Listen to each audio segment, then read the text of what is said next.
Et si le salariat, ce n'était pas la destination finale? Juste une étape sur le chemin. C'est un peu l'idée de départ, un peu provocatrice du livre De salarié à investisseur libre. C'est un guide, en fait, qui propose une méthode pour complètement changer notre vision de l'argent et du travail. Allez, on va décortiquer ensemble cette feuille de route vers ce qu'on appelle la liberté financière. Voilà une phrase qui donne le ton, dès le début du livre. Ça secoue un peu, non? Parce que ça va à l'encontre de tout ce qu'on nous a toujours dit.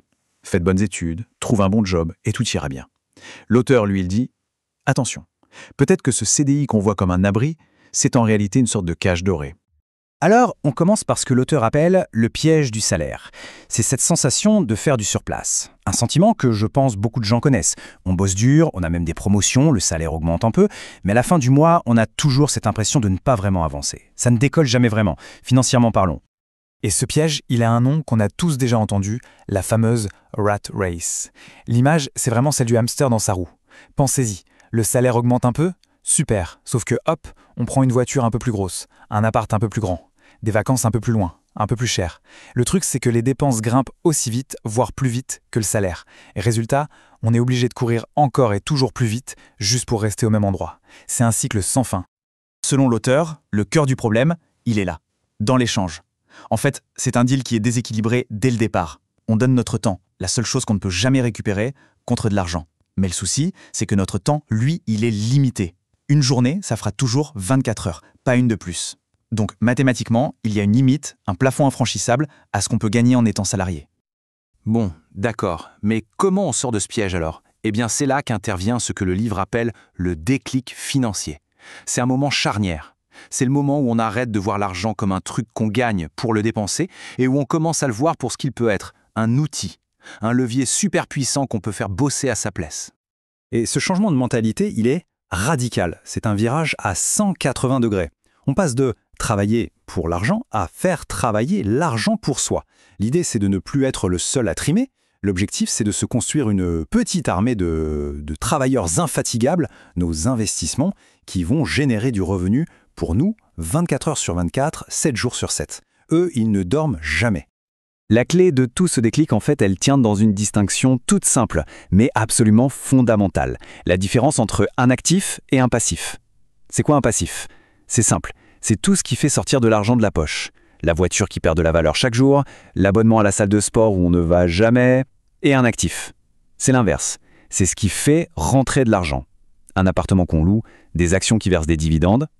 Le secret, au fond, il est là. Accumuler un maximum d'actifs et limiter au maximum les passifs. Et ce changement de vision, ça change tout. Même la question la plus simple qu'on se pose avant d'acheter quelque chose. Le réflexe du consommateur, c'est quoi? C'est de demander combien ça coûte. L'investisseur, lui, il va poser une autre question. Combien ça peut me rapporter? On voit bien que le focus n'est plus du tout le même.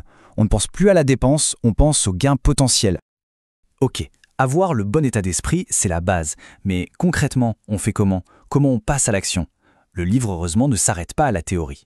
Il propose une méthode, une vraie, simple et structurée pour construire ses fondations financières, brique après brique. La stratégie, elle tient en 3 piliers. C'est un cycle, une sorte de moteur qu'on met en route. C'est simple. Numéro 1, épargner. À chaque fois qu'un revenu rentre, on en met une partie de côté, systématiquement. Numéro 2, investir. Cet argent mis de côté, on ne le laisse pas dormir, on l'investit pour qu'il commence à générer des petits. Et numéro 3, le plus important, le point absolument crucial, réinvestir. Les gains qu'on a obtenus, on ne les dépense pas. On les remet au travail avec le reste pour qu'ils génèrent eux-mêmes des gains. C'est ça, le début du fameux effet boule de neige. Le carburant de ce moteur, le secret de l'effet boule de neige, ce sont les intérêts composés. L'idée est toute bête mais surpuissante. Les intérêts que l'on gagne génèrent à leur tour des intérêts. Et ainsi de suite. C'est pas pour rien qu'on attribue cette phrase à Einstein. C'est une force incroyable, presque magique, qui fait du temps notre plus grand allié, et non plus notre ennemi. Pour que ce soit bien concret, le livre donne un exemple parlant. Imaginez qu'on place 1 million de francs CFA. Et c'est tout, on n'y touche plus. On ne rajoute pas un centime. Eh bien, rien qu'avec la magie des intérêts composés, en 20 ans, ce million peut se transformer en plus de 6 millions. C'est incroyable. C'est le temps qui fait tout le boulot, littéralement. Bon, évidemment, si c'était si simple, tout le monde le ferait. La méthode ne fait pas tout. L'auteur insiste beaucoup sur 3 qualités humaines qui sont indispensables. D'abord, la discipline. Il faut investir régulièrement, comme une horloge, même si ce sont des petites sommes. Ensuite, la patience. C'est un marathon, pas un sprint. Il faut laisser le temps faire son travail sans paniquer à la moindre secousse. Et enfin, la foi. Il faut avoir confiance dans le processus et garder le cap, voir loin. Mais au fond, pourquoi faire tout ça? Pourquoi tous ces efforts? Juste pour avoir un gros chiffre sur un compte en banque? La dernière partie du livre nous montre que non, pas du tout. Le but final, il est bien plus grand. L'objectif, ce n'est pas tant de devenir riche, c'est de devenir libre. Le livre fait une différence très nette entre deux choses. D'un côté, il y a la richesse qu'on montre, la richesse ostentatoire, la grosse voiture, les fringues de marque, le bling-bling quoi. Et de l'autre, il y a la vraie liberté financière. C'est quoi? C'est beaucoup plus simple et beaucoup plus puissant. C'est le moment où on n'a plus besoin de travailler pour payer ses factures. Le moment où on peut enfin choisir ce qu'on fait de ses journées.